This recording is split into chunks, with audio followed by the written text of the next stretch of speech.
Tēnā koutou hoa mā, ko maunga ke toko maunga, ko hauraki toko moana, ko envy Korintha toko waka. That'll tell you straight away that my iwi is from Britain originally, a little bit of German, don't ask me how that all happened. No tamaki mā kaura hau, ko te mata parawai tōku kaigo nai nei. Ko Diane, tōku wahimi hoa, nā whātamariki, nā whitu mokopuna.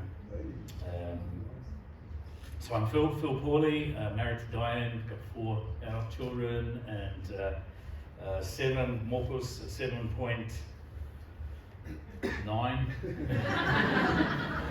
It's about to be 8.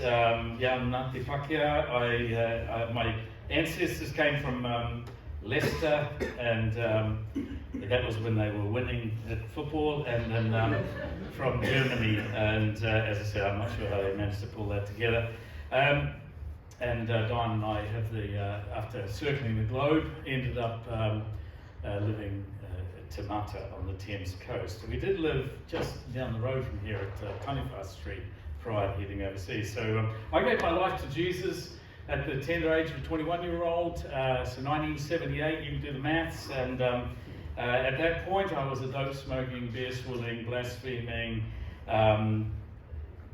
person from the ex-army chef actually, and I was newly married and dairy farming in a place called Oreni, just out over the Waikato, and the people of the chapel out there loved Diane me into the kingdom.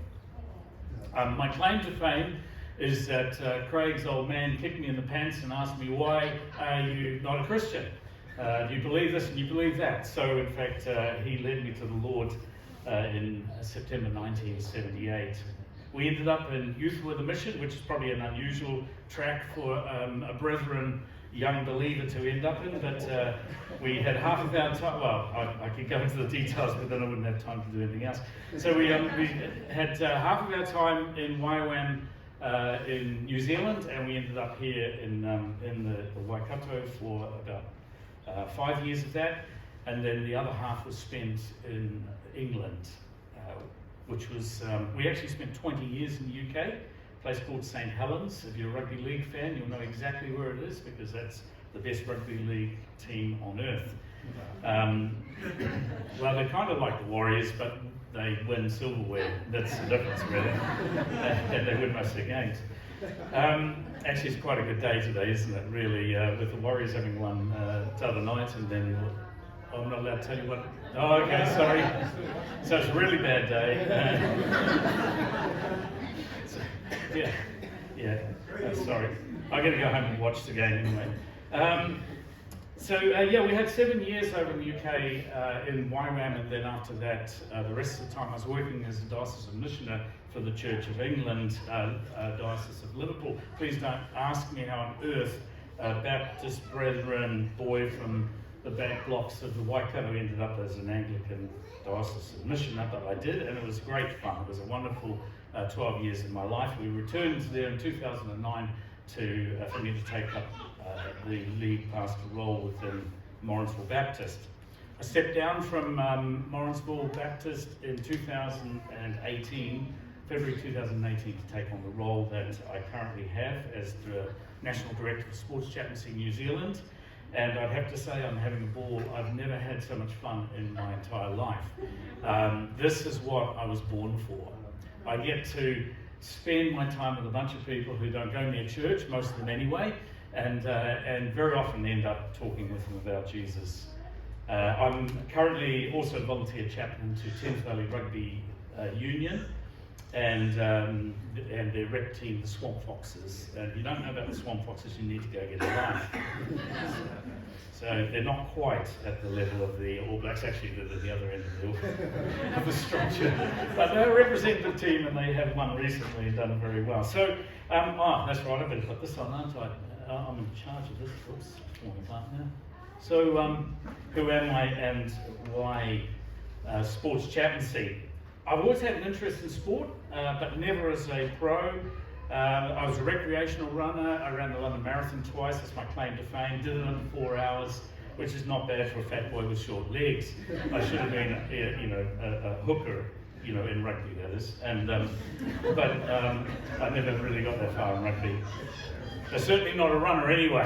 I did climb Mount Kilimanjaro twice, as if the first time wasn't painful enough, and that was to raise £100,000 for a big evangelistic outreach that we were doing in Liverpool. And my more recent claim to fame was having walked 1,000 kilometres from Waitangi to Waikanae, as you do when you have a sabbatical, in 2017, which actually led to me reconsidering what I was doing. I recaptured God gave me back a passion for speaking with people who weren't Christians after 9 years of working within the church, and I was following the approximate journey of Taurori's copy of Tarangatai Ruka, and that was a story in itself. It was actually being chaplain to St Helens Rugby League that for 10 years whilst I was in St Helens that got me going in sports chaplaincy, and that plus a recognition that the way that most of us were engaging in mission and evangelism within the church was not working particularly well. What is a sports chaplain?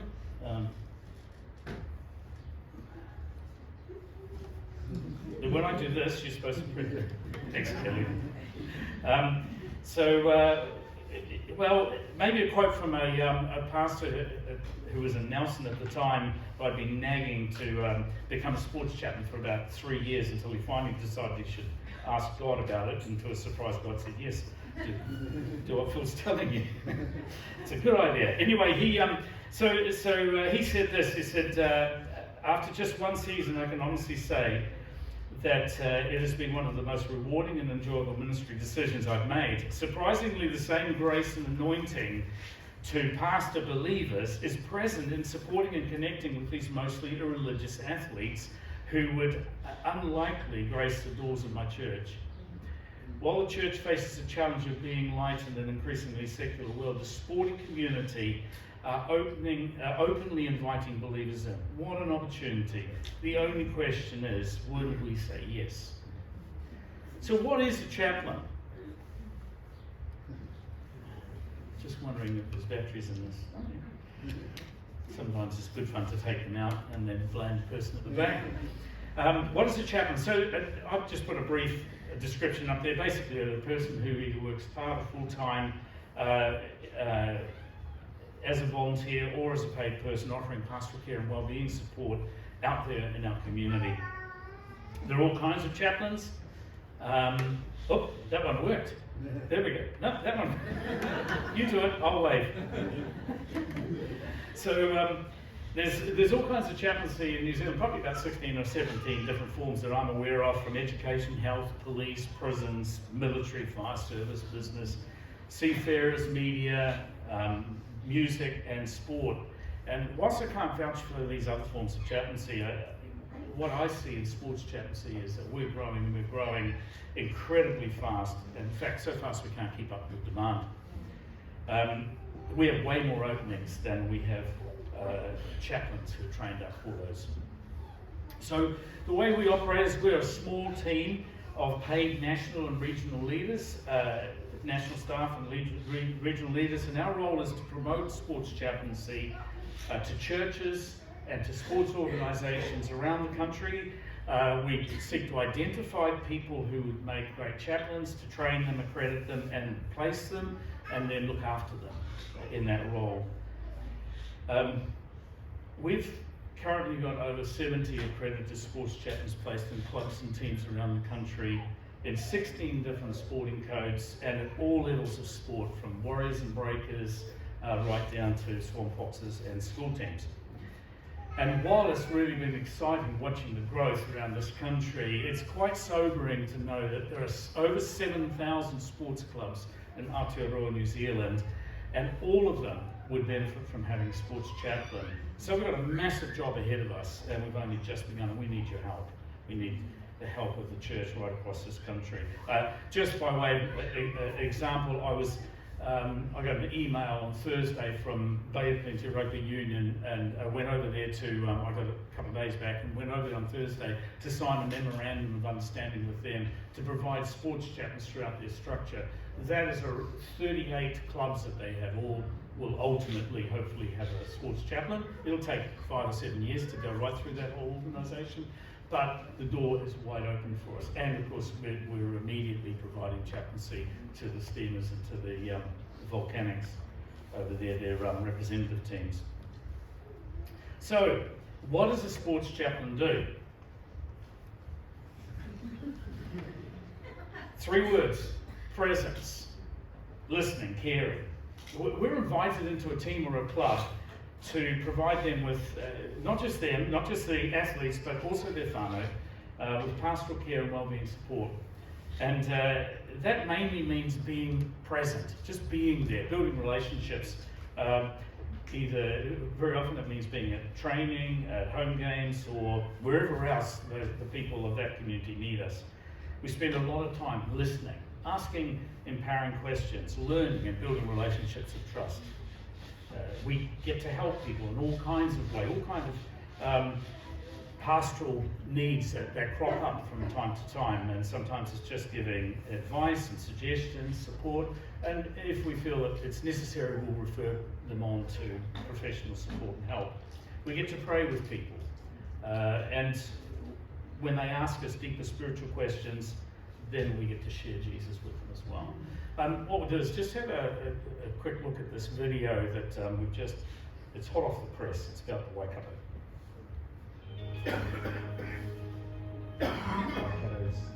Where I grew up, we've got proud sports codes, whether it be rugby, cricket, netball, football. You know, sports is in our blood and our DNA for sure. In my own footballing career, I made some decisions that, you know, ultimately didn't pan out the best for me, and so I was really relieved to find that actually there is something called sports chaplaincy. It's just about coming alongside young players, teams, clubs, supporters, just to make sure that they're doing okay.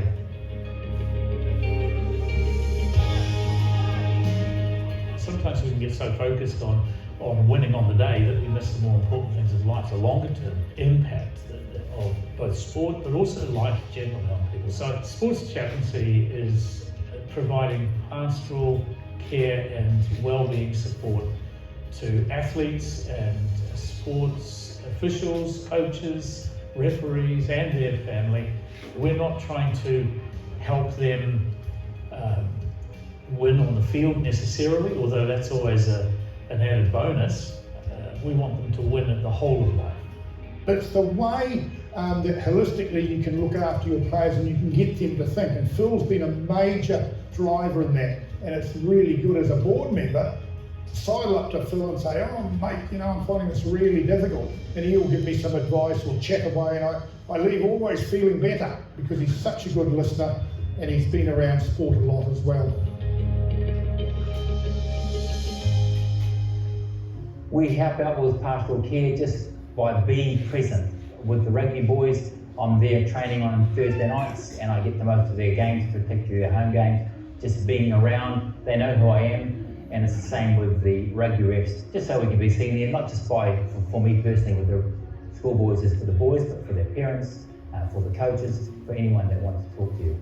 And these are people that Murray has refereed alongside for many, many years, but this is the first time that they've actually opened up to him about their personal lives. So it's certainly a function or a service that's greatly appreciated by our members. Something just clicked with me. I thought, you know, I can't referee rugby anymore, but I love people, I love young people. It created a passion that's still there for me today. This is entering my 4th season now with St Paul's, establishing a trustworthy relationship with all involved, so that if there comes an occasion where someone wants to talk about something, the confidential aspect of having a sports chaplain's ear is one that provides that pastoral care and mentoring. What we need to surround our young people with mentors, somebody that they can celebrate with and also gain real sage advice from. And for us, Chappie does all of those things and much more. My passion is to see the community have ready access to pastoral care and wellbeing support right where they do life, where they gather together. And obviously sport is the largest single gathering of people within our community. So I'm committed to seeing every club with a sports chaplain.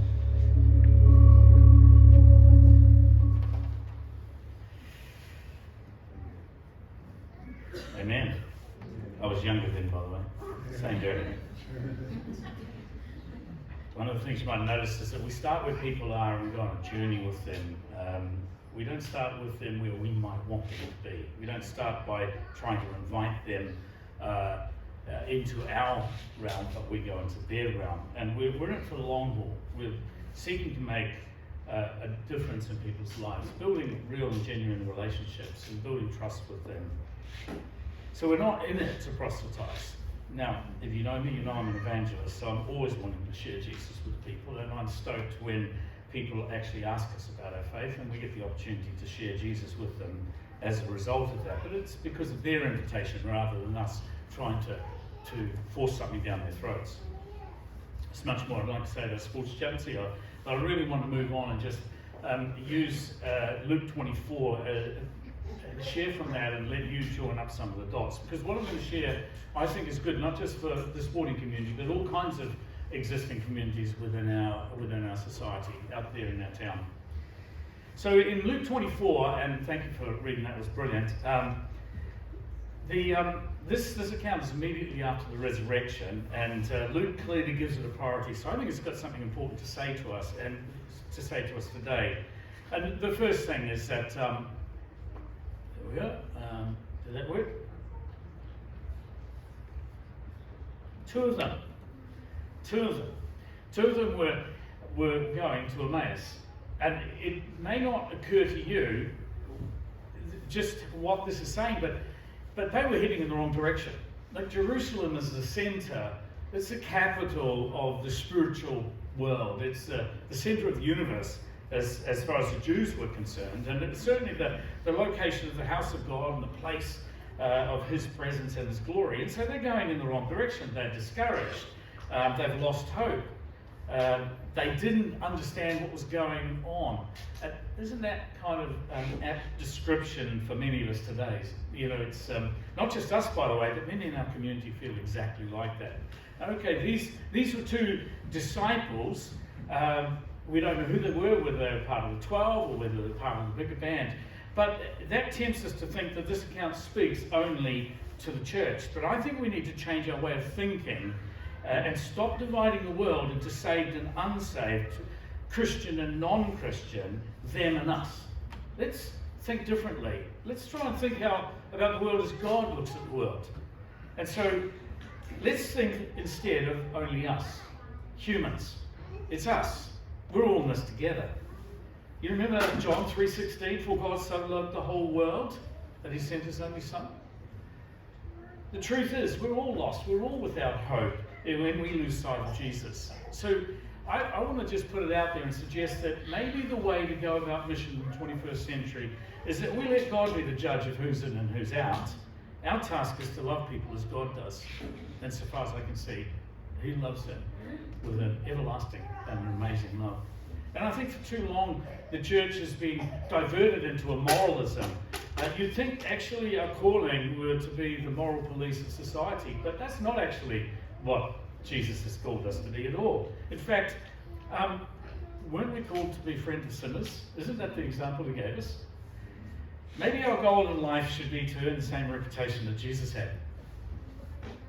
That of being a drunkard and a glutton. Now, I'm not for a moment suggesting that he was or that we should become that.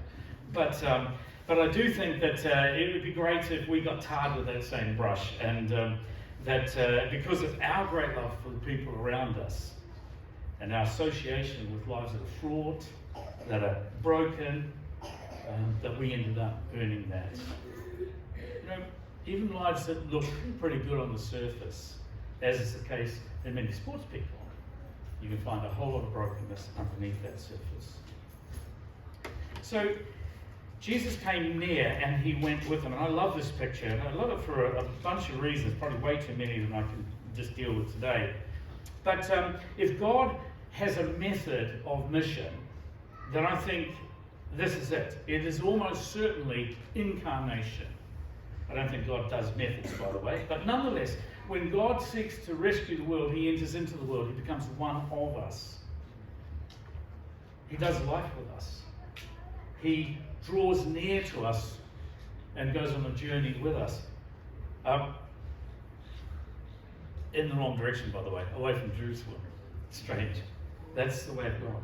By contrast, the normal missional way, the more normal missional approach of most churches is invitational. It's come to us, come to us, come to our building and our programs. And I want to say right now that of all the churches I've spoken, and I love this church the most, and I've been here many times before, I just normally haven't come through those doors. Right? And I've drunk your coffee and I've eaten the pastries, and which I know you can tell I've been eating the pastries, but that's why I'm not a pro sportsman anymore. No, actually it's probably my age.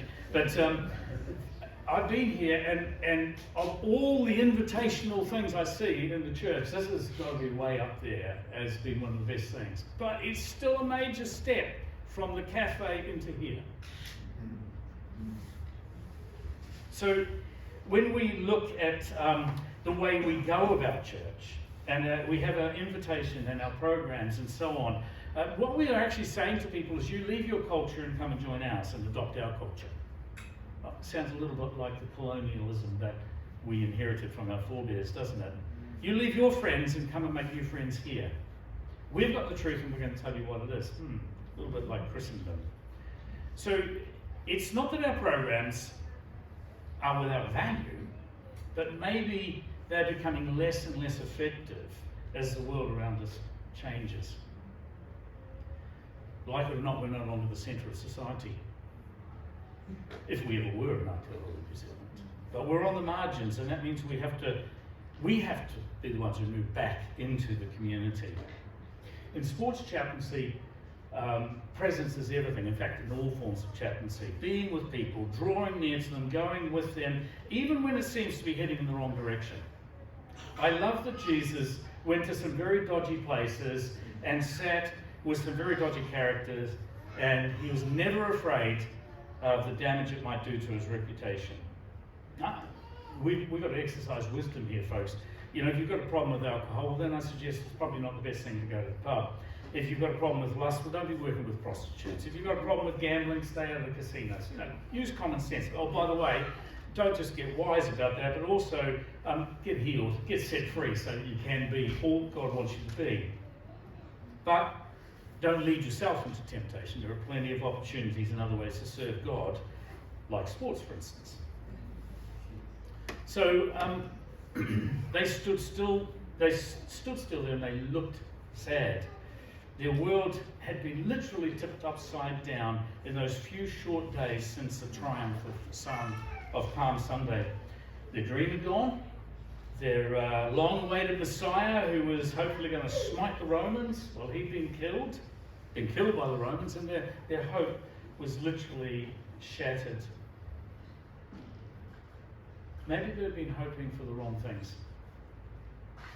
Jesus was never going to be their revolutionary who kicked some Roman butt. That wasn't his agenda. God had much bigger plans than that, didn't he? You know, it wasn't to save the temple or Jerusalem. It was not just to rescue the wayward tribes of Israel. It was to redeem the whole of humanity, the whole world, indeed the whole cosmos. His plan was to expose and to destroy the works of evil in all of its forms and to bring about his kingdom on earth. I think we must stop selling the gospel short. The power of Jesus, of what Jesus did, is far greater than all of the sin and evil in this world today and every day.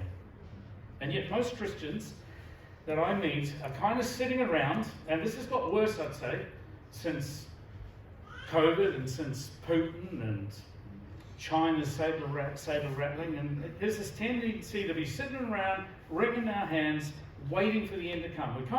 We think of the world as the Titanic, you know, we've hit the iceberg, she's going to sink, let's just get as many people into the lifeboats as we can. But I want to ask the question, what kind of cross are you looking at? What kind of Christ do you believe in if you're ready to abandon this world? Because that's not what I see in the heart of God. This is the greatest opportunity that we have ever had. In my whole life, I've never experienced something like this. 40-something years of ministry, this is the first time I've been in a situation where the world is welcoming us in. Come and help us, come and help us. Yeah, I know you're a Christian, but try to be reasonable about that. Don't come Bible bashing us, but come and love us, come and care for us. Oh, and by the way, we will open up and talk with you about the stuff that's really going on deep down inside. And there will be conversations that can take place because you take the time to come and invest in me where I am. I think the Lord's Prayer goes something like this. Rather than an abandoning of the world, E tō mātua I te rangi kia tapu tō whenua.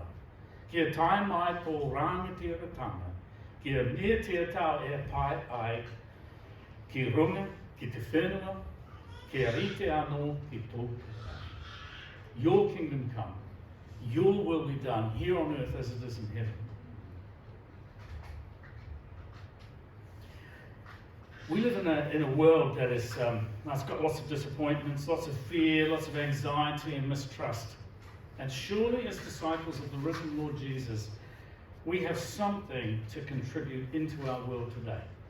If not us, then who? We had hoped, the two disciples said to Jesus. And like them, I think we need to have a change of perspective. We need to regain our hope in God's redemptive purposes for our whole world, rather than just the salvation of a small remnant. We're just waiting here for Jesus to whip us out of here. That is not the gospel. The gospel is the transformation of this world, of men, women, and children coming to know who God is through what Jesus has done. Now, before you ask, I'm not a universalist, by the way, but I'm certainly an optimist. And there's a big difference. Jesus said to them, was it not necessary? And for more reasons than we can really get into this morning, possibly covering, it was necessary for Jesus to enter into this world and become one of us. It was necessary for him to live a fully human life and to demonstrate to us what God's kingdom is really like. It was necessary for him to suffer and to die and to rise again. And it is necessary for us to be baptized into his incarnation, into his death, burial, and resurrection. Only then do we share in his power, both here and now in this society. Jesus shows us this necessity of incarnation, by the way, of entering in and becoming part of the population. That's the model. That's what he's shown us. The prophets of old, by the way, told the exiled Israel to do exactly the same, to settle down, build homes, seek the welfare of the city that they'd been placed in. We need to change perspective. We're not called to sit around waiting for Jesus to return and whisk us away and then blow this old planet to smithereens. We need to get a hold of God's perspective and become part of his transforming purposes in this world, changing the world from the inside out. And part of our problem, I think, is the metaphors that we use, the word pictures that have been used in mission for so long. You'll know these. You are the salt of the earth. You are the light of the world. Well, Jesus was speaking to his disciples about who they were, not about how they went about doing the work of the kingdom. He's saying, you're unique, but don't allow your uniqueness to be watered down. Don't hide who you are. Don't be fearful about what other people think or say or do to you. Now, when we think about salt and light, by the way, salt and light are confrontational. Salt halts the rot, doesn't it? It confronts it, it stops it. Light overwhelms darkness. But what if salt and light are not the missional word pictures that we should be running with here? I think that there's a much better metaphor for our generation, and it's this metaphor. It's in Luke 13, 20 to 21. To what should I compare the kingdom of God, Jesus says? It is like yeast that a woman took and mixed in with 3 measures of flour until all was leavened. You know, yeast has this fantastic capacity to, when you place it into the dough, it slowly transforms it from the inside out.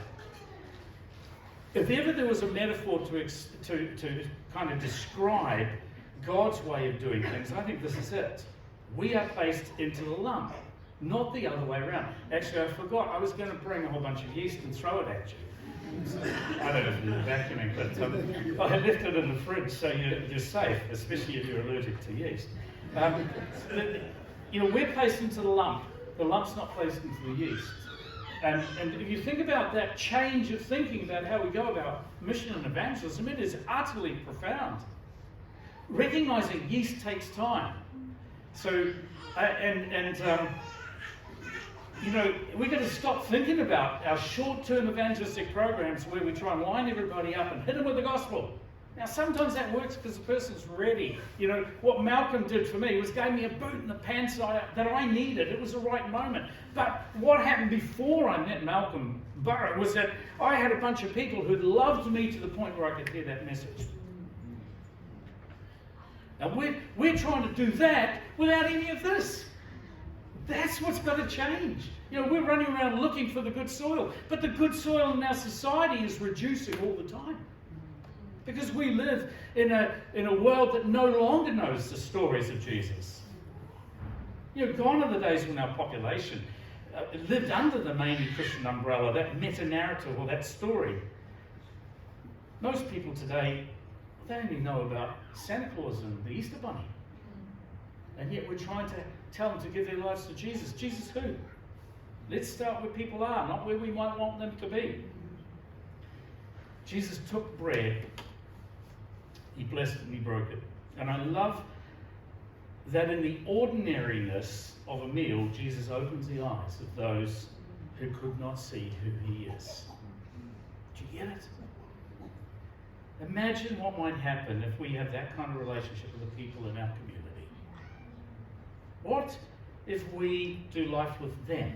What if we got to know them, cared for them, loved them as Jesus loves them?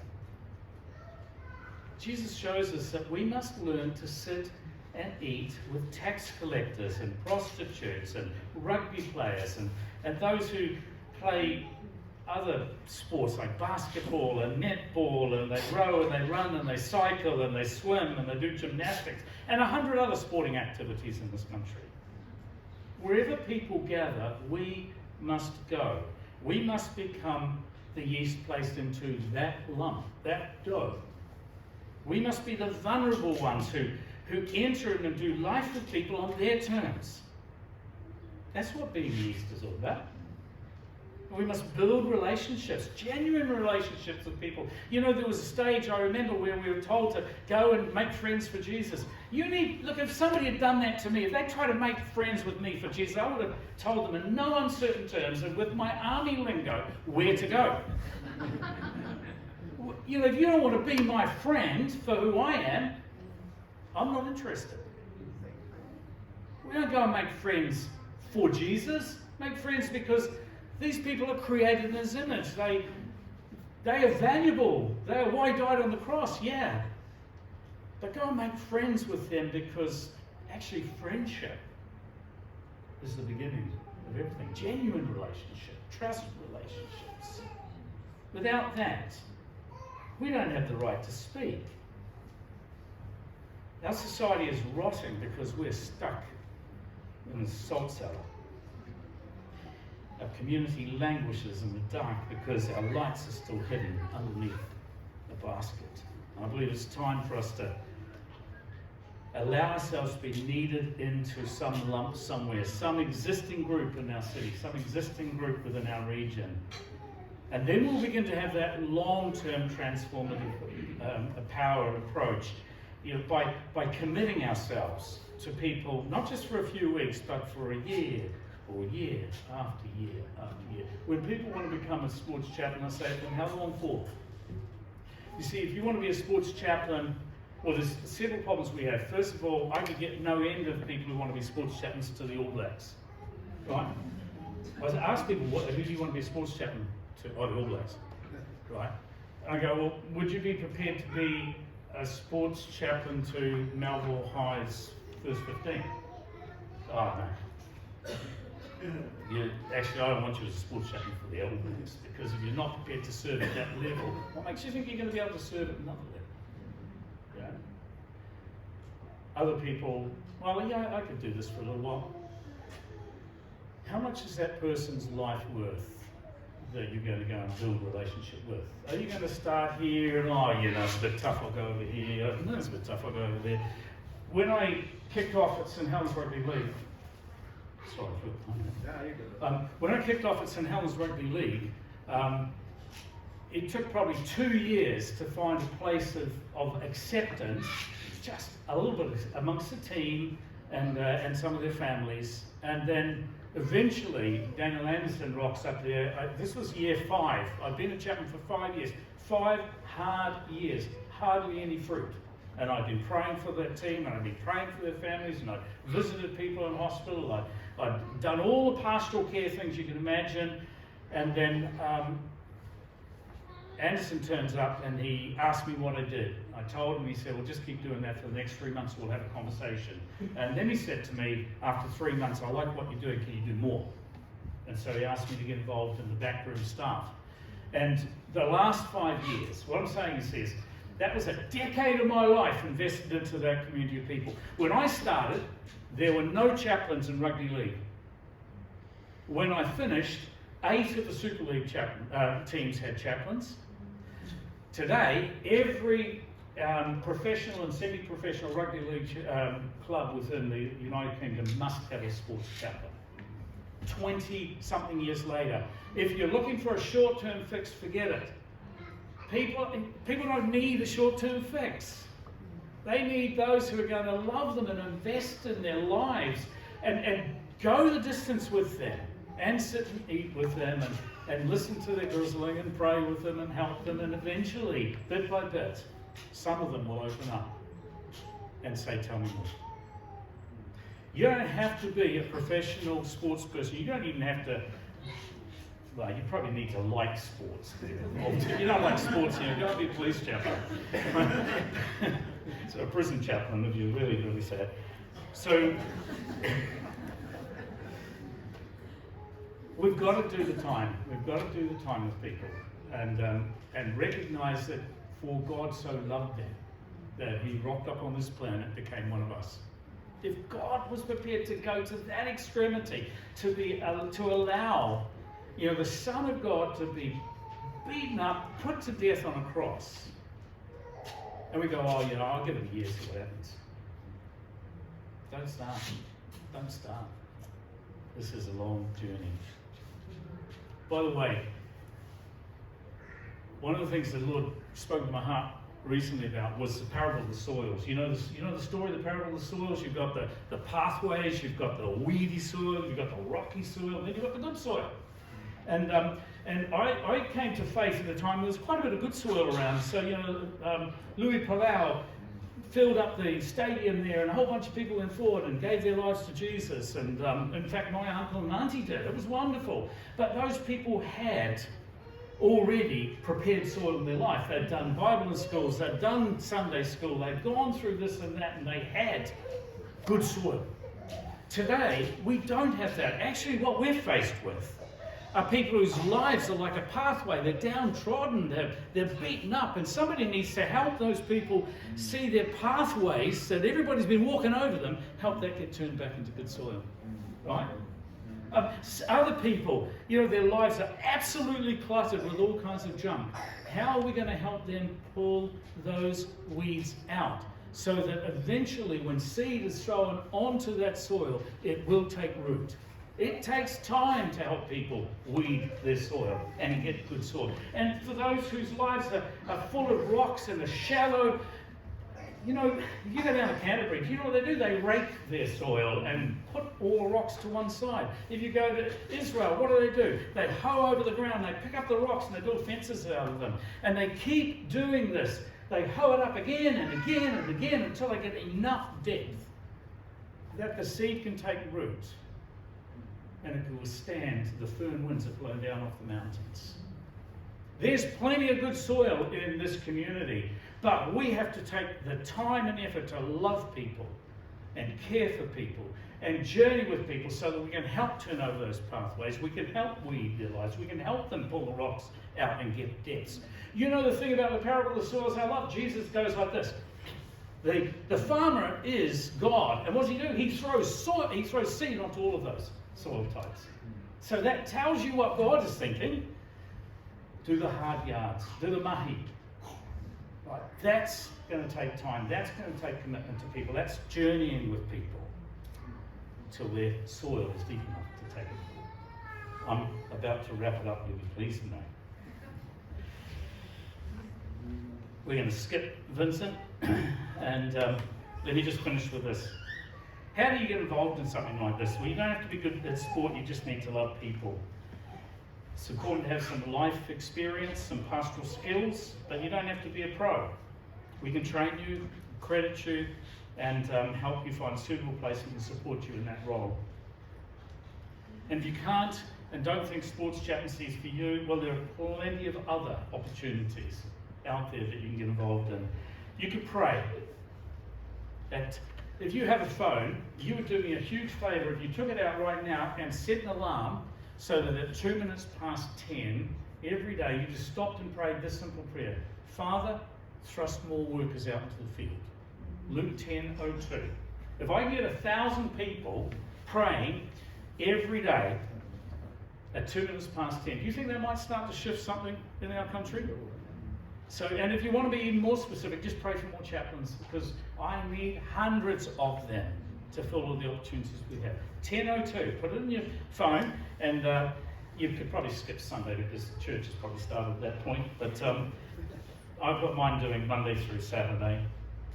I send out weekly prayer texts. If you want to be receive those, just give me your mobile, your name, and I'll put it into my phone, and I'll make sure you get that every week or two. I send out a prayer text just saying what I'm up to, and I'll often include what's going on within sports chaplaincy in some little way to get you praying on that. You can pray, you can give, and I'm not asking for money that you would give to your church at all. Oh, by the way, these are out on the desk out the back. But you might want to sacrifice. I can't really do that here. Can I sacrifice a coffee? That is taken from your pocket. Okay, this is for a coffee that you have at some other cafe that you were never going to drink here, okay? Give up one coffee a week, and that would really help too. You saw Murray Hunt there. Murray is our Waikato regional leader, and we are all self-supporting, so we raise up a team of ministry supporters. So if you're the sort of person that goes, I got a chunk of resources here that I want to pour into this, come and see me. You can support Murray, you can support me, that would be brilliant. Or you can support our core costs. We do all our training for free, by the way. $50 registration free, but I raise the money from trusts to do that, and costs us about $2,000 to train somebody in accredit and get them placed. And praise God, there are trusts who step up and help doing that, but they, help us to do that so that we can make it as easy as possible for people to get into this and get involved in it. Or ultimately, you can go and be one of the answers to your own prayers. And there is a flyer up the back. Could you be a sports chaplain? Have a look at that. We have sports chaplaincy Sunday coming up in the middle of September. There's a very simple way that you can engage if you don't want to do any of that stuff, and that is get a hold of one of these postcards, which I've given to the boss at the moment, but which he'll no doubt give out if anybody wants them. But our idea there is that you might take one of these and just write a simple note on the back and post it or hand it to the person who's coaching your kids, the person who's refereeing their games, the person who is transporting them here, there, and everywhere. You might have to write yourself one of these. But actually, just to start saying to people in the sporting community, hey, we notice, we see you, but we care about you. Just a very simple way of doing that. There's so much more I'd like to say about all of this, but I just think that'll do for today. I do invite you to join me and our team in the fields. There are so many sports clubs and teams crying out for pastoral care right now. Well-being is not a buzzword in this country. It's a recognition that people are dying because nobody cares about their well-being.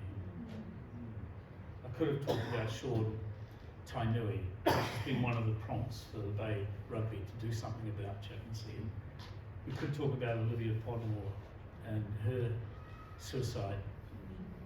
We could talk about other unknown names who never made it to top level sport, whose lives are they're ruined. And they need somebody to come alongside them, love them, care for them, and maybe show them that they matter. And as we do that, they might just see that there is a God in the universe who loves them even more than we can possibly. Let's pray. Lord, whether it's sport, whether it's education, whether it's prisons, wherever it may be that you would place us into the lump, I pray that these precious people would be so energized and motivated at the opportunities that there are in our community right now, that we would turn our eyes upon you and we would turn our eyes upon what you and who you are looking at. We know you look at us, we know you love us. Lord, you know that many of us have been through a tough time over the last couple of years, and I pray that we would arise from that tough time, be re-energized by you, and engage in the mission that you're calling us to. Help us, Jesus, to be your hands and feet, to love people, to care for people, to pastor people in our community, that we may gain the opportunity to share more deeply with them of your great love.